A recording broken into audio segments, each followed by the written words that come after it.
என்னோடய அவுட்லெட்டோட பேர் Anna Nagar auto service, அண்ணா நகரில் இருக்குது. இன்றைக்கி வந்து நாங்கள் நவராத்திரி கொலுவை செலிப்ரேட் பண்ணுறோம். இதை செலிப்ரேட் பண்ணுறது 25 வருஷமாக நாங்கள் செலிப்ரேட் பண்ணுறோம். இதை ஒரு சர்வீஸாக எடுத்து பண்ணுறோம். ஸோ எங்களுக்கு வந்து நிறைய கலைஞருக்கு ஒரு வாய்ப்பு கொடுக்கணும், எல்லாருக்கும் இந்த ஏரியாலும் தெரியணும் அப்படின்றதுக்காண்டி நாங்கள் ஒரு 3 ஸ்கூல் சூஸ் பண்ணி அவங்க எல்லா பரதநாட்டியம் டான்சர்ஸ்க்கும் நாங்கள் இந்த ஆப்பர்ச்சுனிட்டி கொடுக்குறோம். இந்த மாதிரி நிறைய ஈவெண்ட்ஸ் நாங்கள் இந்த அவுட்லெட்டில் கண்டக்ட் பண்ணியிருக்கோம். எல்லா ஈவெண்ட்டுமே விமென்ஸ் டேயாக இருக்கட்டும், இல்லை வந்து வேர்ல்டு என்விரான்மெண்ட் டேயாக இருக்கட்டும், அதில் என்ன என்னால் ஒரு சோஷியல் சர்வீஸ் பண்ண முடியுமோ என்னோடய கஸ்டமர்ஸ்க்கு நான் பண்ணியிருக்கேன்.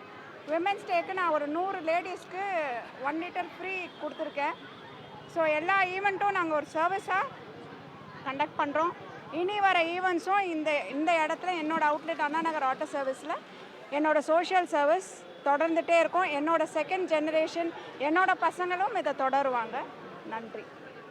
இன்னைக்கு ஏதாவது ஆஃபர் ஏதாவது பண்ணியிருக்கீங்களா? என்ன ஆஃபர்? சேலில் வந்து நாங்கள் ஒரு வெற்றி விழா லான்ச் பண்ணோம். எங்களோட அஃபிஷியல்ஸ் எல்லாமே அக்கம்பெனி பண்ணி இதை லான்ச் பண்ணியிருக்காங்க. இவ்வளோ பேர் மத்தியில் வந்து அந்த லான்ச் நடந்தது ரொம்ப பெருமையாக இருக்குது. ஸோ ஹெச்பிசிஎலுக்கு நன்றி. அண்டு வேறு என்ன கேள்வி கேளுங்க. அண்ணா நகரில் இருக்குது. அண்ணா நகர் ஆட்டோ சர்வீஸ் என் அவுட்லெட்டோட நேம். என் பேர் எலிசபெத் ஆண்டனி. இங்கே வந்து எல்லா மதமும் ஒன்று தான். நாங்கள் ரம்ஜான் கொண்டாடுவோம், பொங்கல் கொண்டாடுவோம், கிறிஸ்மஸ்க்கு குடில் செட் பண்ணுவோம். ஸோ இங்கே வந்து தனிப்பட்ட ஒரு ரிலிஜனே கிடையாது. இன்றைக்கி எப்படி என்னோடய கஸ்டமர்ஸ் வந்து எல்லா ரிலிஜன்லேருந்து வராங்களோ அதனால் நான் எல்லா ரிலிஜனும் இங்கே செலிப்ரேட் பண்ணுவேன்.